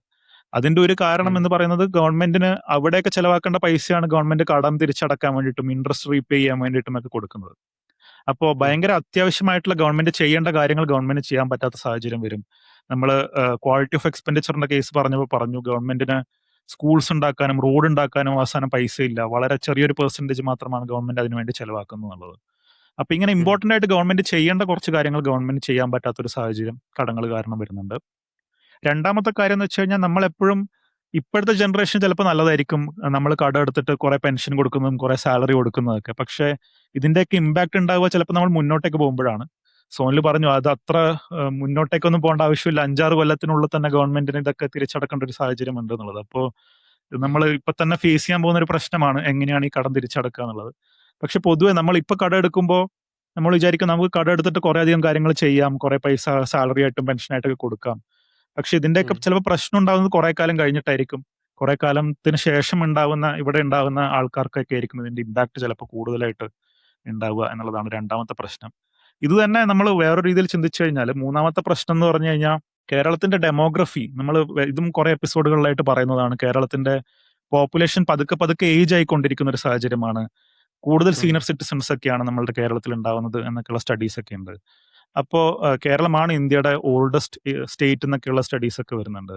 അപ്പൊ അങ്ങനത്തെ ഒരു സാഹചര്യത്തിൽ നമ്മളുടെ പെൻഷൻ ബാധ്യതയൊക്കെ ഇനി വരും കാലങ്ങളിൽ കൂടുന്ന ഒരു സാഹചര്യം മാത്രമാണ് ഉണ്ടാവുക. അതേസമയം വയസ്സായ ആൾക്കാർക്ക് വർക്ക് ചെയ്യാൻ പറ്റാത്തത് കൊണ്ട് അവർ എക്കണോമിക് ഗെയിൻസും അത്ര അധികം ജനറേറ്റ് ചെയ്യാനും സാധ്യതയില്ല. അപ്പോൾ മുന്നോട്ടേക്ക് പോകുമ്പോൾ ഈ പ്രശ്നം കുറച്ചും കൂടി തീവ്രമാവും. കൂടുതൽ കടം നമ്മൾ ഉം. എടുക്കേണ്ടി വരും. നമ്മൾക്ക് ഇവിടെ അധികം എക്കണോമിക് ഗ്രോത്ത് ഒന്നും ഇല്ലാത്ത സാഹചര്യം വരും എന്നൊക്കെയുള്ളതാണ് ഇതിലെ വേറൊരു പ്രശ്നം.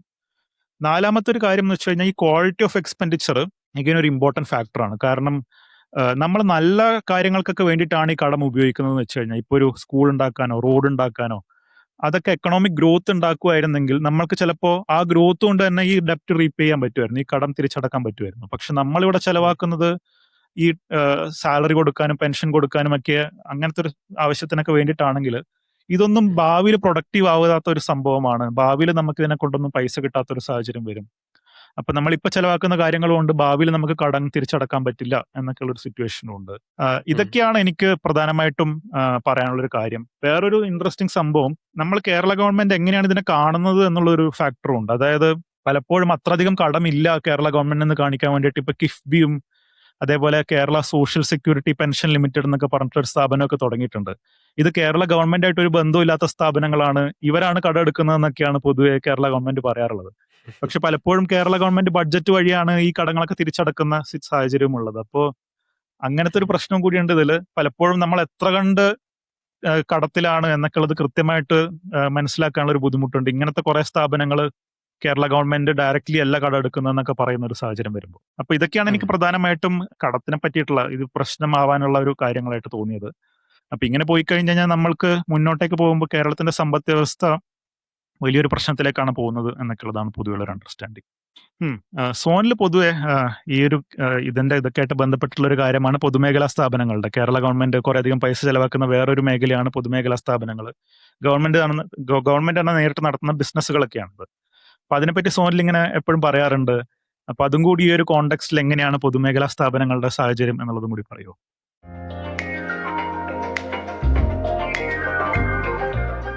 ഓക്കെ. അപ്പം ഞാൻ എപ്പോഴും പൊതുമേഖലാ സ്ഥാപനത്തെ പറ്റി സംസാരിക്കാറുണ്ട്. എനിക്ക് തോന്നുന്നു ആനന്ദും സംസാരിക്കാറുണ്ട്. നമ്മുടെ മുമ്പത്തെ എപ്പിസോഡിൽ നമ്മുടെ സ്വപ്ന പോളിസി റിഫോംസിൽ 2025 ഞാൻ എഴുതിയിരുന്ന ഒരു കാര്യം കേരളത്തിലെ പൊതുമേഖലാ സ്ഥാപനങ്ങൾ പലതും സ്വകാര്യവൽക്കരിക്കപ്പെടണം എന്നുള്ളതായിരുന്നു. പ്രൈവറ്റൈസ് ചെയ്യപ്പെടണം എന്നുള്ളതായിരുന്നു. നടന്നിട്ടില്ല. എങ്കിലും അതിനെപ്പറ്റി ഒരു കോൺവെർസേഷൻ തുടങ്ങിയിട്ടുണ്ട് ഈ വൈറ്റ് പേപ്പർ വന്നത് കാരണം. സോ നമുക്ക് എന്താണ് കേരളത്തിലെ ഒരു പൊതുമേഖലാ സ്ഥാപനങ്ങളുടെ അവസ്ഥ എന്ന് നമുക്ക് നോക്കാം. റൈറ്റ്? അതായത് ഗവൺമെന്റ് റൺ ചെയ്യുന്ന ഓർഗനൈസേഷൻസ് ആണ്, അല്ലെങ്കിൽ ബിസിനസ്സുകളാണ്. പബ്ലിക് സെക്ടർ എന്റർപ്രൈസുകൾ എന്നാണ് അതിന് പറയുക, അല്ലെങ്കിൽ PSU എന്നാണ് പൊതുവെ പറയുക. ഞാൻ ഇനി മുന്നോട്ട് പോകുമ്പോൾ PSU എന്നുള്ള വാക്കായിരിക്കും ഉപയോഗിക്കുന്നത്.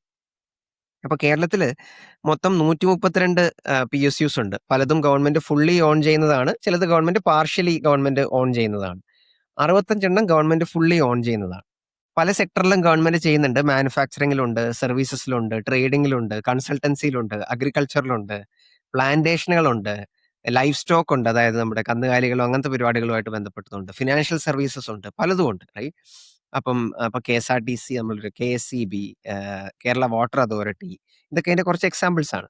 ഇതിനകത്തെല്ലാം നമ്മൾ കഴിഞ്ഞൊരു 5 വർഷത്തെ ഒരു അവസ്ഥ നോക്കുകയാണെങ്കിൽ ഗവൺമെന്റ് ഇൻവെസ്റ്റ് ചെയ്തത് മൊത്തം ഇപ്പൊ കഴിഞ്ഞൊരു 5 വർഷത്തിൽ അത് 28,000 കോടിന്ന് അത് ഏകദേശം 44,000 കോടിയിലേക്ക് വർദ്ധിച്ചിരുന്നു. അതിനകത്ത് അവർക്ക് കൊടുക്കേണ്ട ഇൻവെസ്റ്റ്മെന്റുകൾ. അപ്പം ഇവരുടെ ഓരോരോ നടത്തിപ്പുകൾക്ക് വേണ്ടിയിട്ടും ഇവർ നിർമ്മിക്കുന്ന സാധനങ്ങൾക്ക് വേണ്ടിയിട്ടും സാലറിക്ക് വേണ്ടിയിട്ടും അങ്ങനെ പല കാര്യത്തിനും വേണ്ടി ഈ എല്ലാ 132 PSUകൾക്കും വേണ്ടി കഴിഞ്ഞ 5 വർഷത്തിൽ ഗവൺമെന്റ് സ്പെൻഡ് ചെയ്ത പൈസ 28,000 കോടിയായിരുന്നു 5 വർഷം തുടങ്ങുമ്പോൾ. അതിനുശേഷം അത് 44,000 കോടിയിലേക്ക് കൂടി. നൗ ഏറ്റവും കൂടുതൽ പൈസ മുടക്കിയത് ഒരു 5 പൊതുമേഖലാ സ്ഥാപനങ്ങൾക്ക് വേണ്ടിയിട്ടാണ്. റൈറ്റ്? ഈ 5 ഏതാന്ന് ചോദിക്കുകയാണെങ്കിൽ കേരള വാട്ടർ അതോറിറ്റി ഒന്ന്, KSRTC വേറൊന്ന്, KSEB വേറൊന്ന്, നമ്മുടെ ഇലക്ട്രിസിറ്റി ബോർഡ് വേറൊന്ന്, പിന്നെ കേരള ഫിനാൻഷ്യൽ കോർപ്പറേഷൻ, പിന്നെ Kerala industrial infrastructure development corporation. ഈ 5 ഏകദേശം 90% പൈസയും ഗവൺമെന്റ് മുടക്കിയിട്ടുള്ളത്.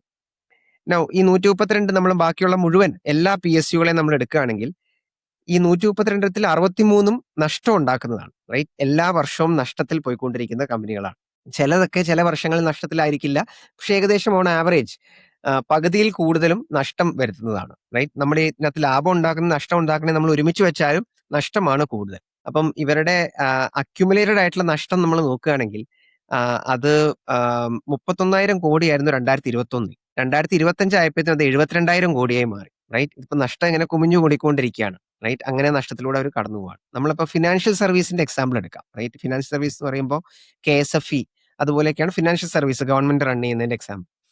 അവര് 2024-25 അവരുടെ നഷ്ടം ഏകദേശം 250 കോടിയായി.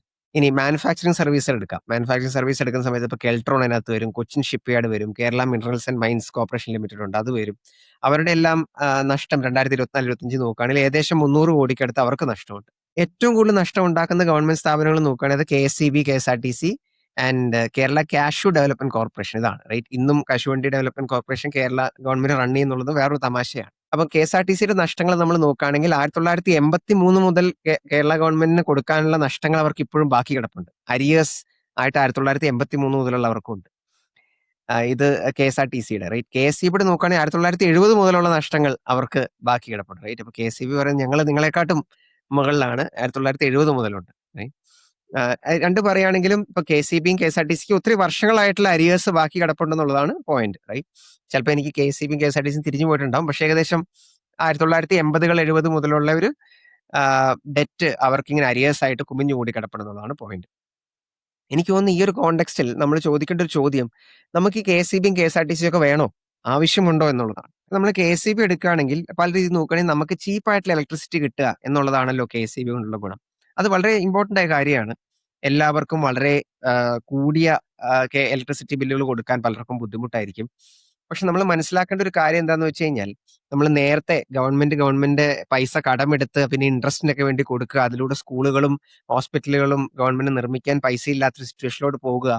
അതിന്റെയൊക്കെ കാരണം KCB ഇങ്ങനെ നഷ്ടത്തിലോടി അതിന്റെ നഷ്ടങ്ങൾ ഗവൺമെന്റ് നികത്താൻ വേണ്ടി ഗവൺമെന്റ് വേറെ കടമെടുത്ത് ബഡ്ജറ്റിലൂടെ അവർക്ക് പൈസ കൊടുത്ത് അവരുടെ സാലറിയും പെൻഷനും കൊടുത്ത് ഗവൺമെന്റിന് ബാക്കിയുള്ള കാര്യങ്ങൾക്ക് വേണ്ടി സ്പെൻഡ് ചെയ്യാനുള്ള പൈസയില്ല. അപ്പൊ KCBയിലൂടെ നമുക്ക് ചീപ്പായിട്ട് ഇലക്ട്രിസിറ്റി കിട്ടുമ്പോൾ ആ പൈസ വേറൊരു സ്ഥലത്ത് നിന്ന് ഗവൺമെന്റ് നമ്മുടെ അടുത്ത് നിന്ന് മേടിക്കുന്നുണ്ടെന്നുള്ളതാണ് നമ്മൾ ശ്രദ്ധിക്കാത്തൊരു കാര്യം. അതിന് പകരം KCBക്ക് പകരം ഇന്ത്യയിലെ ചില സംസ്ഥാനങ്ങളിലെങ്കിലും ഡിസ്ട്രിബ്യൂഷൻ അല്ലെങ്കിൽ പ്രൊഡക്ഷൻ പല സ്ഥലങ്ങളിലും സ്വകാര്യവൽക്കരിക്കപ്പെട്ടിട്ടുണ്ട്. അത് സ്വകാര്യവൽക്കരിക്കപ്പെട്ടപ്പോൾ അത് കുറച്ചും കൂടി എഫിഷ്യന്റ് ആയി. അവിടെ വർക്ക് ചെയ്യുന്നവർക്ക് അത്രയും സാലറി കൊടുക്കേണ്ട ആവശ്യമില്ല, അല്ലെങ്കിൽ അവരുടെ ലോസസ് കുറവാണ്.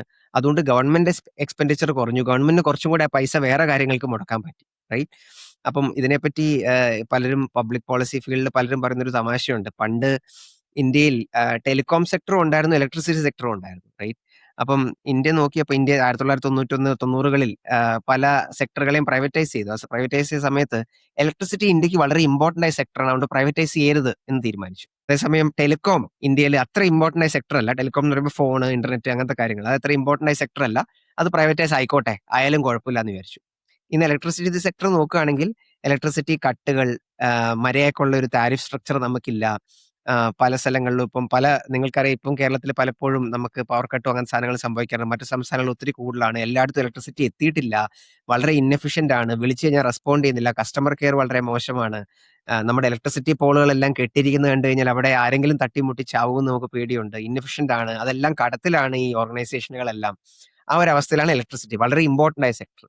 അതേസമയം ടെലികോം സെക്ടർ നമ്മൾ പ്രൈവറ്റൈസ് ചെയ്ത സെക്ടറാണ്. ഇന്ന് വളരെ ചീപ്പായിട്ട് ഇന്ത്യയിൽ എല്ലാവരുടെ കയ്യിലും മൊബൈൽ ഫോണും എളുപ്പത്തിൽ ഇന്റർനെറ്റ് ഉപയോഗിക്കാൻ പറ്റുന്ന ഒരു അവസ്ഥയിലേക്ക് ടെലികോം സെക്ടർ മാറി. അപ്പം ഒരു സ്ഥലത്ത് പ്രൈവറ്റൈസ് ചെയ്തപ്പോൾ അവിടെ ചീപ്പായിട്ട് എല്ലാവർക്കും ഉപയോഗിക്കാവുന്ന രീതിയിൽ എല്ലാവരുടെ കൈകളിലോട്ട് ടെലികോം സെക്ടറിന്റെ ആക്സസ് എത്തിയപ്പോൾ മറ്റേ സ്ഥലത്ത് അതൊരു ഇൻഎഫിഷ്യന്റ് ആയ സെക്ടറായിട്ട് മാറിയിരിക്കുകയാണെന്നുള്ളതാണ് പ്രശ്നം. ഇതേപോലെ നമുക്ക് KSRTC ചിന്തിക്കാം. നമുക്ക് KSRTC ശരിക്കും ആവശ്യമുള്ളൊരു സാധനമാണോ? പല രീതിയിലും KSRTC നമുക്ക് ആവശ്യമുള്ളതാണ്. എല്ലായിടത്തോട്ടും പ്രൈവറ്റ് ബസ്സുകൾ ചെല്ലത്തില്ല. കാരണം ഒത്തിരി പാസഞ്ചേഴ്സും കാര്യങ്ങളുള്ള സ്ഥലത്തേക്ക് പ്രൈവറ്റ് ബസ്സുകൾ പോവുള്ളൂ. അവിടെയുള്ള ആൾക്കാർക്കും ടൗണിലേക്ക് യാത്ര ചെയ്യാനും ദൂരെയുള്ള സ്ഥലങ്ങളിലേക്ക് യാത്ര ചെയ്യാനും റിലയബിൾ ആയിട്ടുള്ള KSRTC പോലത്തെ ബസ്സുകൾ നമുക്ക് ആവശ്യമുണ്ട്. പക്ഷെ അതല്ലാതെ എല്ലാ സ്ഥലങ്ങളിലേക്കും നമുക്ക് KSRTC ആവശ്യമുണ്ടോ എന്നുള്ളതാണ് ചോദ്യം റൈറ്റ്. ഇപ്പം വയനാട്ടിൽ നിന്ന് കോഴിക്കോടേക്ക് പോകാൻ ഇഷ്ടംപോലെ പ്രൈവറ്റ് ബസ്സുകളുണ്ട്, അതിന്റെ കൂടെ KSRTC ഉണ്ട്. KSRTC ഗവൺമെന്റ് എന്തിന് പ്രൈവറ്റ് ബസ്സുകളായിട്ട് കോമ്പറ്റീഷൻ നടത്തണം എന്നുള്ളതാണ് നമ്മൾ ചിന്തിക്കേണ്ട ഒരു ചോദ്യം റൈറ്റ്. ഒരുപക്ഷെ പ്രൈവറ്റ് ബസ്സുകൾ അവരുടെ ടിക്കറ്റ് കൂടാതിരിക്കാൻ വേണ്ടി അവർ ക്യാപ്പ് വെക്കുവോ, അല്ലെങ്കിൽ അങ്ങനത്തെ എന്തെങ്കിലും രീതിയിലുള്ള അഡ്ജസ്റ്റ്മെന്റ് നമുക്ക് ചെയ്യാം. അത് തന്നെ ചെയ്യണമെന്ന് എനിക്ക് അഭിപ്രായമില്ല. എങ്കിലും അങ്ങനെ എന്തെങ്കിലും ചെയ്യുകയാണെങ്കിൽ നമുക്ക് ഈ പ്രശ്നം സോൾവ് ചെയ്യാൻ പറ്റില്ലേ. പല രീതിയിലും ഗവൺമെന്റ് പ്രൈവറ്റ് പാർട്ടികളുമായിട്ട് കോമ്പീറ്റ് ചെയ്യാണ്. അതിലൂടെ തന്നെ KSRTCയിലുള്ള വലിയ നഷ്ടങ്ങളാണ്. ഞാൻ പറഞ്ഞു 1980 മുതലേ KSRTCക്ക് നഷ്ടങ്ങൾ അനുഭവിക്കുന്നുണ്ട് റൈറ്റ്. അപ്പം ഇതിനകത്തൊരു പ്രശ്നം, ഗവൺമെന്റ് ഇങ്ങനത്തെ പല പൊതുമേഖലാ സ്ഥാപനങ്ങൾ PSUs റൺ ചെയ്യുന്നുള്ള പ്രശ്നം എന്ന് പറഞ്ഞു കഴിഞ്ഞാൽ, ഗവൺമെന്റ് തന്നെയാണ് നിയമങ്ങളും ഉണ്ടാക്കുന്നത്, ഗവൺമെന്റ് തന്നെയാണ് ബിസിനസ്സും നടത്തുന്നത്. അപ്പൊ അങ്ങനെ നോക്കുമ്പോൾ ആ നിയമങ്ങൾ എപ്പോഴും ഗവൺമെന്റ് അനുകൂലമായിട്ടും ഈ പ്രൈവറ്റ് പാർട്ടികൾക്ക് പ്രതികൂലമായിട്ട് ഗവൺമെന്റ് ഉണ്ടാക്കത്തുള്ളൂ. കാരണം ഗവൺമെന്റിന് ആ കോമ്പറ്റീഷനകത്ത് ജയിക്കണമല്ലോ. അപ്പം ഇതൊരിക്കലും ഒരു ഫെയർ ആയ കോമ്പറ്റീഷൻ അല്ല. അപ്പൊ പ്രൈവറ്റ് ആയിട്ടുള്ള ബസ്സുകൾ നടത്തുന്ന ആൾക്കാർക്ക് ഇതിനകത്ത് ഒരിക്കലും ഗുണം ഉണ്ടാവത്തില്ല എന്നുള്ളതാണ് പല രീതിയിലും പ്രശ്നം.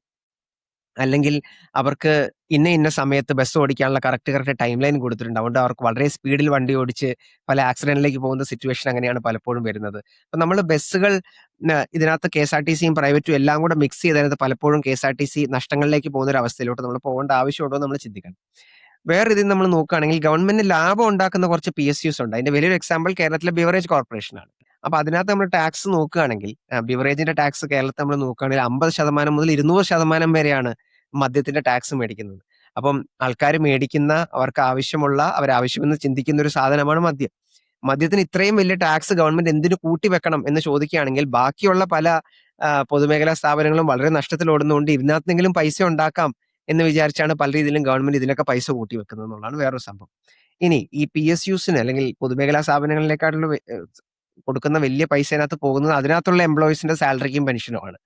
അവരുടെ ഒരു ജനസംഖ്യയിലുള്ള അവരുടെ ഒരു പെർസെന്റേജ് നോക്കുകയാണെങ്കിൽ വെറും 0.3% ആൾക്കാരാണ് ഈ പൊതുമേഖലാ സ്ഥാപനങ്ങളിൽ വർക്ക് ചെയ്യുന്ന ആൾക്കാർ. അവർക്ക് നല്ലൊരു എമൗണ്ട് സാലറിക്കും പെൻഷനും അവർക്ക് വേണ്ടി പോകുന്നുണ്ട്. സോ പല പൊതുമേഖലാ സ്ഥാപനങ്ങളും അറ്റ്ലീസ്റ്റ് നഷ്ടം ഉണ്ടാക്കുന്ന പൊതുമേഖലാ സ്ഥാപനങ്ങൾ അല്ലെങ്കിൽ പണ്ട് മുതലേ നിന്നു പോകുന്ന പൊതുമേഖലാ സ്ഥാപനങ്ങൾ പലതും അടച്ചുപൂട്ടേണ്ട ആവശ്യമുണ്ട്. ആൻഡ് ആ നഷ്ടം സാധാരണ ആൾക്കാരുടെ പൈസ നിന്നാണ് പോകുന്നത്. അല്ലെങ്കിൽ ആ നഷ്ടം കാരണം സാധാരണ ആൾക്കാർക്ക് ആവശ്യമുള്ള കാര്യത്തിലേക്കാണ് പൈസ ഇടാൻ പറ്റാത്തത്. അതുകൊണ്ട് തന്നെ നമ്മളത് പലതും നിർത്തിപ്പോകേണ്ട ആവശ്യമുണ്ട്, അല്ലെങ്കിൽ അത് പ്രൈവറ്റൈസ് ചെയ്യേണ്ട ആവശ്യമുണ്ടെന്നുള്ളതാണ് എൻ്റെ ഒരു അഭിപ്രായം. ഓക്കെ.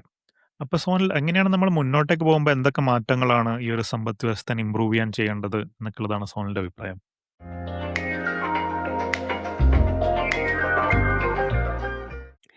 ഓക്കെ. അപ്പം നമ്മള് ഒരു സംസ്ഥാനം റൈറ്റ്, ഒരു സംസ്ഥാനം അതിന്റെ പൈസ ഉണ്ടാക്കുന്നത് അല്ലെങ്കിൽ വരുമാനം ആ സംസ്ഥാനത്തിന് വരുന്നത് നല്ലതും കൂടുതലും അതിന്റെ ടാക്സ് ന്നാണ്. അപ്പം ടാക്സ്ന്ന് കൂടുതൽ പൈസ വരണമെങ്കിൽ കൂടുതൽ എക്കണോമിക് ആക്ടിവിറ്റി ഒരു ഒരു സ്ഥലത്ത് നടക്കണം, ഒരു എക്കണോമിയിൽ നടക്കണം, റൈറ്റ്. കൂടുതൽ എക്കണോമിക് ആക്ടിവിറ്റി എന്ന് പറയുകയാണെങ്കിൽ കൂടുതൽ കൊടുക്കൽ വാങ്ങലുകൾ, അല്ലെങ്കിൽ കൂടുതൽ വിൽപ്പന, കൂടുതൽ പ്രൊഡക്ഷൻ, ഇങ്ങനത്തെ കാര്യങ്ങൾ നടക്കണം. അപ്പം ഇങ്ങനത്തെ ഒരു ടാക്സ് ബേസ് നിർമ്മിക്കുന്നതിലൂടെയാണ് ഒരു സംസ്ഥാനത്തിന് അതിന്റെ വരുമാനം കൂട്ടാൻ പറ്റുന്നത്, റൈറ്റ്. അപ്പൊ കേരളത്തിന്റെ വരുമാനം കൂട്ടേണ്ട ആവശ്യം വളരെയധികം ഉണ്ട്. കേരളം വരുമാനം എന്തായാലും കൂട്ടണം. കേരളത്തിന്റെ വരുമാനം കൂട്ടാന്ന് പറഞ്ഞാൽ കേരളത്തിലെ ജനങ്ങളുടെ വരുമാനം കൂടുക എന്നുള്ളതാണ്. അപ്പൊ എല്ലാവർക്കും നല്ലതാണ്. രണ്ടാമത്തെ ഒരു കാര്യം, കേരളത്തിന്റെ കടം മുഴുവൻ അടച്ചു തീർക്കാൻ വേണ്ടി കേരളത്തിന് വരുമാനം കൂട്ടാന്നല്ലാതെ വേറെ മാർഗ്ഗമില്ല. അപ്പൊ ഇങ്ങനെ ഒരു മാനുഫാക്ചറിങ് ബേസ് ആണ് ഏറ്റവും നല്ല രീതിയിൽ നമുക്ക് വരുമാനം കൂട്ടാനുള്ള എളുപ്പത്തിലൊരു മാർഗ്ഗം. അതായത് കേരളത്തിൽ നല്ല പ്രൊഡക്ഷൻ നടക്കുക, ഇൻഡസ്ട്രീസ് നടക്കുക, അങ്ങനെ ഒരു മാനുഫാക്ചറിങ് ബേസ് ബിൽഡ് ചെയ്യുക എന്നുള്ളതാണ്. ഇപ്പൊ തമിഴ്നാട്, മഹാരാഷ്ട്ര അതുപോലത്തെ സംസ്ഥാനങ്ങളൊക്കെ അവരുടെ ടാക്സ് റവന്യൂ ഇംപ്രൂവ് ചെയ്ത് ഇങ്ങനത്തെ ഒരു മാനുഫാക്ചറിങ് ബേസ് ഡെവലപ്പ് ചെയ്തെന്നുള്ളതാണ്, റൈറ്റ്. ഇപ്പം തമിഴ്നാട് എടുക്കുകയാണെങ്കിൽ തമിഴ്നാട്ടിലെ സെക്കൻഡറി സെക്ടർ, അതായത് പ്രൊഡക്ഷൻ ഒക്കെ നടക്കുന്ന സെക്ടറിൽ ഏകദേശം 30% അവരുടെ ഇപ്പൊ അവരുടെ GST പിന്നകത്തുള്ള എമൗണ്ടും ഈ സെക്കൻഡറി സെക്ടറിൽ നിന്നാണ് വരുന്നത്. അവരുടെ മാനുഫാക്ചറിങ് മാത്രം എടുക്കുകയാണെങ്കിൽ ഏകദേശം 20% മാനുഫാക്ചറിങ് സെക്ടറാണ്. കേരളത്തിൽ അത് കൺസിസ്റ്റന്റ്ലി ഒരു 10 to 15% ഉള്ളിൽ നിന്നിട്ടുള്ളൂ. അതിൽ കൂടുതൽ നമുക്ക് കൂടിയിട്ടില്ല, റൈറ്റ്. പല രീതിയിൽ നമ്മുടെ നിയമങ്ങളും ബന്ദുകളും പണിമുടക്കുകളും അങ്ങനത്തെ പല പ്രശ്നങ്ങളും കാരണം നമുക്കിവിടെ മര്യാദക്കുള്ള ഇൻഡസ്ട്രീസും പ്രൊഡക്ഷൻ കേപ്പബിലിറ്റീസും ഡെവലപ്പ് ചെയ്യുന്നില്ല. ഇങ്ങനെ ഒരു സംഭവം ഡെവലപ്പ് ചെയ്താൽ മാത്രമേ നമുക്ക് നമ്മുടെ സ്കൂളുകൾ നിർമ്മിക്കാനും നമ്മുടെ പെൻഷൻ കൊടുക്കാനും നമ്മുടെ സാലറീസ് കൊടുക്കാനും അല്ലെങ്കിൽ നമ്മുടെ സ്കീമുകൾ റൺ ചെയ്യാനും സബ്സിഡീസ് കൊടുക്കാനൊക്കെ നമുക്ക് പറ്റത്തുള്ളൂ. സോ അങ്ങനെ ഒരു ടാക്സ് ബേസ് നമ്മൾ നിർമ്മിക്കുക എന്നുള്ളതാണ് നമ്പർ 1 കാര്യം. ഞാൻ പറഞ്ഞല്ലോ, സിമ്പിൾ സൊല്യൂഷൻ നമ്മുടെ വരുമാനം കൂട്ടാൻ നമ്മുടെ കടങ്ങൾ കുറയ്ക്കുക. Now, ഈ കടങ്ങൾ കുറയ്ക്കുന്നതിനെ പറ്റി ഇപ്പം ഈ വൈറ്റ് പേപ്പർ ഇറക്കിയത് കോൺഗ്രസ് ഗവൺമെന്റ് ആണ്. കോൺഗ്രസ് ഗവൺമെന്റ് ഈ വൈറ്റ് പേപ്പർ ഇറക്കിയപ്പോൾ മുഖ്യമന്ത്രി VD സതീശൻ പത്രസമ്മേളനമൊക്കെ വിളിച്ച് മുമ്പത്തെ ഗവൺമെന്റിന് ഒത്തിരി കുറ്റം പറഞ്ഞു, റൈറ്റ്. ഇത്രയും കടം ബാക്കി വെച്ചിട്ടാണ് പോയിരിക്കുന്നത്, ഇത് മുഴുവൻ എന്ത് ചെയ്യും, വളരെ മോശമായിട്ടാണ് ഇതുവരെ എക്കണോമിനെ മാനേജ് ചെയ്തത്, അങ്ങനെയൊക്കെ പറഞ്ഞു. എല്ലാം പറഞ്ഞിട്ട് പുതിയ ബഡ്ജറ്റ് വന്ന സമയത്ത് കോൺഗ്രസ് ഗവൺമെന്റ് പല ഗ്യാരണ്ടീസും പറഞ്ഞു. ഒന്നാമത് ഉമ്മൻചാണ്ടി ഹെൽത്ത് ഇൻഷുറൻസ് സ്കീം പറഞ്ഞു. കേരളത്തിൽ എല്ലാവർക്കും ഫ്രീ ആയിട്ട് 25 ലക്ഷം, എല്ലാ ഫാമിലീസിനും ഫ്രീ ആയിട്ട് 25 ലക്ഷം ഇൻഷുറൻസ് കവറേജ്. ഇന്ദിരാ ഗ്യാരണ്ടി പറഞ്ഞു, അതായത് ഫ്രീ KSRTC ട്രാവൽ എല്ലാ സ്ത്രീകൾക്കും. ഇതിനൊക്കെ കേരളത്തിന് എവിടുന്നാണ് പൈസ? കേരളം ഓൾറെഡി നഷ്ടത്തിലാണ് KSRTC ഓടുന്നത്. KSRTCയിലെ സ്ത്രീകൾക്ക് ഫ്രീ ആയിട്ട് കൊടുക്കുക എന്ന് പറയുകയാണെങ്കിൽ ആ നഷ്ടം ഇരട്ടിയാവാനേ സാധ്യതയുള്ളൂ. അതിലൂടെ പ്രൈവറ്റ് ബസ്സുകൾക്ക് അതിൻ്റെതായ ബുദ്ധിമുട്ടുകൾ നേരിടുന്ന പല കാര്യങ്ങളും നമ്മളെല്ലാം ന്യൂസിൽ കാണുന്നതാണ്. പ്രൈവറ്റ് ബസ്സിൽ സ്ത്രീകൾക്ക് ആർക്കും കയറാൻ താല്പര്യമില്ല, കാരണം KSRTCയിൽ ഫ്രീ ആയിട്ടാണല്ലോ പോകുന്നത്. ഇതുപോലെ ബഡ്ജറ്റിന് അതൊരു global watch tower, job watch tower ഉണ്ടാക്കുമെന്ന് പറഞ്ഞു. ലോകത്തുള്ള എല്ലാ ജോലികളും കൊടുക്കുന്ന ഒരു global job watch tower, right. അത് നല്ല കാര്യമല്ലേ എന്ന് നിങ്ങൾക്ക് പലർക്കും തോന്നാം. ഇത് എങ്ങനെയാണ് ഉണ്ടാക്കുക എന്നുള്ളതാണ് എനിക്ക് മനസ്സിലാവാത്തത്. ഞാൻ പല വർഷങ്ങളായിട്ട് ഇതിനകത്ത് എംപ്ലോയ്മെന്റിനകത്തും സ്കില്ലിങ്ങിനകത്തൊക്കെ വർക്ക് ചെയ്തിട്ടുള്ള ആളാണ്. അപ്പം ഞാൻ വർക്ക് ചെയ്ത സമയത്ത് എനിക്കൊരു കാര്യം മനസ്സിലായത്, ഈ ജോബുകൾ പുതുതായിട്ട് വരുന്നത് എവിടുന്നാണ് ഇതിന്റെ ഇൻഫർമേഷൻ ഗവൺമെന്റിന് കിട്ടുക? ഗവൺമെന്റ് ഇത് എവിടെയാണ് സേവ് ചെയ്ത് വെക്കുക? എന്നിട്ട് ഗവൺമെന്റ് എങ്ങനെയാണ് ഒരു ഗ്ലോബൽ വാച്ച് ടവറിൽ ഇത് കൊടുക്കുക എന്ന് എനിക്കറിയത്തില്ല. സോ നമുക്കിത് മുന്നോട്ട് പോകുന്ന വർഷങ്ങളിൽ ഇത് എങ്ങനെയാണ് ഗവൺമെന്റ് ഗ്ലോബൽ വാച്ച് ടവർ ഉണ്ടാക്കുന്നത് നമുക്ക് നോക്കാം. എനിക്ക് തോന്നുന്നു അതും കുറെ പൈസ മുടക്കുക എന്നുള്ളതല്ലാതെ അതിനകത്ത് ചിലപ്പോൾ ഒരു ഇമ്പ്രൂവ്മെന്റ് ഉണ്ടാവാനോ അല്ലെങ്കിൽ റിസൾട്ട് ഉണ്ടാവാനോ സാധ്യതയില്ലാത്തൊരു കാര്യമാണ്. പക്ഷെ ബഡ്ജറ്റിൽ വേറെ ഇൻട്രസ്റ്റിംഗ് ആയിട്ടുള്ള കുറച്ച് നല്ല ഇനിഷ്യേറ്റീവ്സും വന്നിട്ടുണ്ട്. ഒന്നാമത്തെ ഒരു കാര്യം ബഡ്ജറ്റിൽ പറഞ്ഞത് ഈ കിഫ്ബിയുടെ ഒരു സ്ട്രക്ചറൽ റിഫോം അതിനകത്ത് നടത്തുന്നുള്ളതാണ്. വരുന്ന മാസങ്ങളിൽ അല്ലെങ്കിൽ വർഷങ്ങളിൽ അത് എങ്ങനെയാണ് സ്ട്രക്ചറൽ റിഫോം നടത്തുന്നത് നമുക്ക് നോക്കാം. പലപ്പോഴും മുമ്പത്തെ ഒരു ഗവൺമെന്റ് ഒരു പൊട്ട ഐഡിയയും കൊണ്ട് വരികയാണെങ്കിൽ ആ ഐഡിയ കണ്ടിന്യൂ ചെയ്യാന്നുള്ളതാണ് പൊതുവെ ഗവൺമെന്റ്സ് ചെയ്യാറ്. അത് സംഭവിക്കാതിരിക്കട്ടെ. വേറൊരു കാര്യം, ഇൻവെസ്റ്റ് കേരളം, ഒരു സിംഗിൾ വിൻഡോ ക്ലിയറൻസ്. കേരളത്തിൽ ആർക്കെങ്കിലും ഇൻവെസ്റ്റ് ചെയ്യണമെങ്കിൽ അതിനുവേണ്ടി ഒരു സിംഗിൾ വിൻഡോ ക്ലിയറൻസ് സിസ്റ്റം കൊണ്ടുവരുന്ന ഗവൺമെന്റ് പറഞ്ഞു. നല്ല ഐഡിയ ആണ്. കൂടുതൽ ഇൻവെസ്റ്റ്മെന്റ്സ് കേരളത്തിലോട്ട് വരേണ്ട ആവശ്യമുണ്ട്. അങ്ങനെയാണ് നമ്മുടെ ഇവിടെ ഒരു പ്രൊഡക്റ്റീവ് ടാക്സ് ബേസ് നമുക്ക് ഉണ്ടാക്കാൻ പറ്റുക. വേറൊന്ന് കേരളത്തിൽ ഒരു ലാൻഡ് ബാങ്ക് ക്രിയേറ്റ് ചെയ്യാന്ന് പറഞ്ഞാൽ അത് നല്ലൊരു ഐഡിയ ആണ്. കൂടുതൽ സ്ഥലം വിൽക്കാനും വാങ്ങാനും എളുപ്പമാക്കുന്നത് കൊണ്ട് കൂടുതൽ ബിസിനസ്സുകൾ ഇവിടെ വരാനും കൂടുതൽ ട്രാൻസാക്ഷൻ നടക്കാനും ഇടയായിത്തീരും. വേറൊന്ന് നമ്മുടെ നാവിഗേഷൻ സിസ്റ്റം, നമ്മുടെ പോർട്ട് നാവിഗേഷൻ സിസ്റ്റം ഇംപ്രൂവ് ചെയ്യാൻ മിഷൻ സമുദ്ര കൊണ്ടുവരാന്ന് മുഖ്യമന്ത്രി പറഞ്ഞു. അതും നല്ലൊരു ഇനിഷ്യേറ്റീവ് ആണ്. കേരളത്തിന്റെ ഒരു കമ്പാരിറ്റീവ് അഡ്വാൻറ്റേജ് ഇരിക്കുന്നത് നമ്മുടെ ഒരു കോസ്റ്റൽ ലൈനിലാണ്. അത് യൂസ് ചെയ്യാൻ നമുക്ക് പറ്റണം. സോ ഇങ്ങനത്തെ ഇൻവെസ്റ്റ്മെന്റ്സ് കേരളത്തിന് അട്രാക്ട് ചെയ്യാൻ പറ്റുമെങ്കിൽ അത് നല്ലതാണ്. പക്ഷെ ഒരു സ്ഥലത്ത് കൂടെ ഗവൺമെന്റ് ഇങ്ങനത്തെ പല ക്രിയേറ്റീവ് ആയിട്ടുള്ള ഇൻവെസ്റ്റ്മെന്റ്സിനുള്ള ഐഡിയാസ് പറയുമ്പോഴും വേറെ സ്ഥലത്തിലൂടെ പൈസ വേസ്റ്റ് ആക്കുന്ന, പൈസ മുടക്കുന്ന, ഓൾറെഡി കടത്തിലായിരിക്കുന്ന സിറ്റുവേഷനിൽ പൈസ ഇല്ലാത്ത അവസ്ഥയിൽ നമ്മൾ ഫ്രീ ആയിട്ടുള്ള ട്രാവൽ KSRTCയിലൂടെയും ഫ്രീ ഹെൽത്ത് ഇൻഷുറൻസ് സ്കീമും അങ്ങനത്തെ പല കാര്യങ്ങളും കൊടുത്ത് ഗവൺമെന്റ് പിന്നെയും പൈസ വേസ്റ്റ് ആക്കുക എന്നുള്ളതാണ് വേറെ നടക്കുന്ന ഒരു സംഭവം. വേറൊരു കാര്യം എനിക്ക് തോന്നുന്നത് എന്താന്ന് വെച്ച് കഴിഞ്ഞാൽ നമുക്ക് ഈ പബ്ലിക് സെക്ടറിലുള്ള എംപ്ലോയീസിന്റെ സാലറിയും പെൻഷനും ഇങ്ങനെ അനന്തമായി കൂടിക്കൊണ്ടിരിക്കുന്ന ഒരു കാര്യത്തെ പറ്റി ബാക്കിയുള്ളവർ സംസാരിക്കണം എന്നുള്ളതാണ് എനിക്ക് തോന്നുന്ന ഒരു കാര്യം. ഞാൻ അതിനെപ്പറ്റി വളരെ പാഷനേറ്റ് ഒരാളാണ്. ഞാൻ എന്റെ ഫാമിലിന്ന് ആരും എന്റെ അറിവിൽ ഗവൺമെന്റ് ജോലിയിലൊന്നും വർക്ക് ചെയ്യുന്നവരല്ല ഇമ്മീഡിയറ്റ് ഫാമിലിയിൽ. അതുകൊണ്ട് അന്ന് മുതലേ എനിക്കിതിനെപ്പറ്റി ഒരു ചെറിയ പ്രശ്നം ഉണ്ടായിരുന്നു. സംഭവം എന്ന് പറയുകയാണെങ്കിൽ എന്റെ വീട്ടുകാരും എന്നെ വളർത്തിയത് ഒരു ഗവൺമെന്റ് ജോലി നേടുക എന്ന സ്വപ്നത്തോടെയാണ്. റൈറ്റ്. അപ്പൊ അത് ചെയ്യാത്തതിന്റെ ഒരു ചുരുക്കം എനിക്കുണ്ടെന്ന് നമുക്ക് കൂട്ടാം. എന്തുകൊണ്ട് വെറും 3% ഉള്ള കേരളത്തിന്റെ പോപ്പുലേഷൻ കേരളത്തിന്റെ ഒരു വലിയ എമൗണ്ട് ഗവൺമെന്റ് ബഡ്ജറ്റിലുള്ള എമൗണ്ട് കൈക്കലാക്കി വെക്കുന്നു എന്ന് നമ്മൾ ചിന്തിക്കേണ്ട ആവശ്യമുണ്ട്. അവരൊരു ഗ്രൂപ്പായിട്ടും യൂണിയൻസ് ആയിട്ടും ഇൻട്രസ്റ്റ് ഗ്രൂപ്പുകളായിട്ടും ഫോം ചെയ്ത് ഗവൺമെന്റ് ഇൻഫ്ലുവൻസ് ചെയ്യുന്നതുകൊണ്ടാണ്. അതിനെതിരെ എന്തുകൊണ്ട് 97% ആൾക്കാരും പ്രൊട്ടസ്റ്റ് ചെയ്യുന്നില്ല, സംസാരിക്കുന്നില്ല എന്നൊരു വലിയ ചോദ്യം നിലനിൽക്കുന്ന ഒരു ചോദ്യമാണെന്നാണ് എൻ്റെ ഒരു അഭിപ്രായം. സോ അതിനെപ്പറ്റി ആൾക്കാർ കൂടുതൽ സംസാരിക്കണം. അവരുടെ സാലറികൾ ഇങ്ങനെ കൂട്ടിക്കൊണ്ട് പോകാൻ ഒരുപക്ഷെ ഗവൺമെന്റിനും ആഗ്രഹം ഉണ്ടാവില്ല. പക്ഷെ കൂടുതൽ ആൾക്കാർ അതിനെപ്പറ്റി സംസാരിക്കാത്തതുകൊണ്ടായിരിക്കും ഗവൺമെന്റ് അത് കൂട്ടേണ്ടി വരുന്നത്.